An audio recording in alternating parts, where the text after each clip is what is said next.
Nagsampa ng 19 counts ng reklamong cyber libel ang aktor at TV host na si Vic Soto laban sa direktor ng pelikulang The Rapists of Pepsi Paloma na si Daryl Yap. Sa gitna niyan, iginiit ni Yap na lahat ng detalye sa pelikula ay nakadokumento at hindi gawa-gawa para makapanira. Balitang hatid ni Bernadette Reyes. Personal na nagtungo ang aktor at TV host na si Vic Soto sa Office of the City Prosecutor ng Muntinlupa upang maghain ng 19 counts ng cyber libel.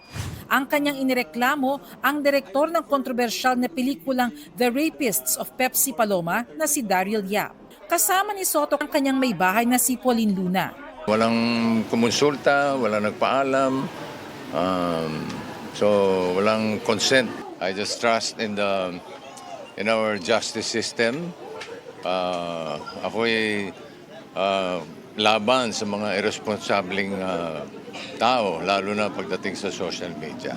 Si Pepsi Paloma ay isang aktres noong dekada 80 na nagreklamo noon ng panggagahasa. Kamakailan, inilabas ni Yap ang trailer ng kontrobersyal na pelikula kung saan binanggit ang pangalan ni Soto kaugnay ng kaso. Kalakip ng reklamo ang civil damages o paghingi ng danyos na katumbas ng 20 million pesos.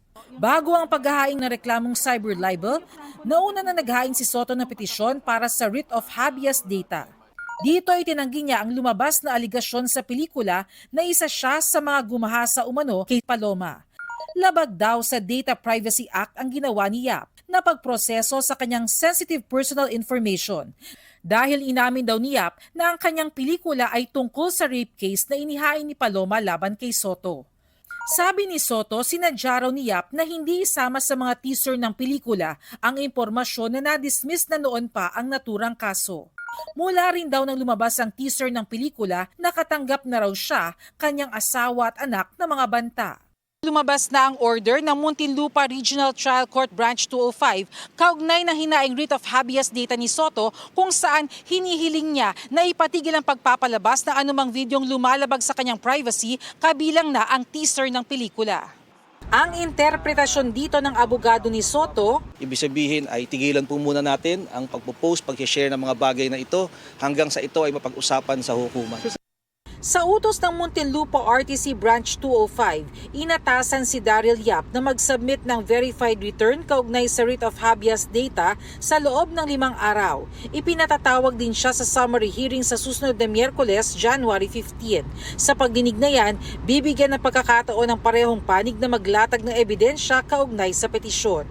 Sa isang pahayag, sinabi naman ni Yap na hindi pa niya natatanggap ang kopya ng reklamo ni Soto. Pero anya, lahat daw ng material na kanyang inilalabas ay nakadokumento at hindi gawa-gawa para makapanira.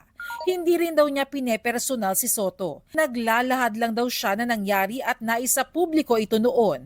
Malaya naman daw na magsampa ng kaso ang sinuman gaya raw ng sinampang rape case noon ni Paloma. Nakasaad din sa teaser na inurong ang kaso at hindi raw siya nagkulang.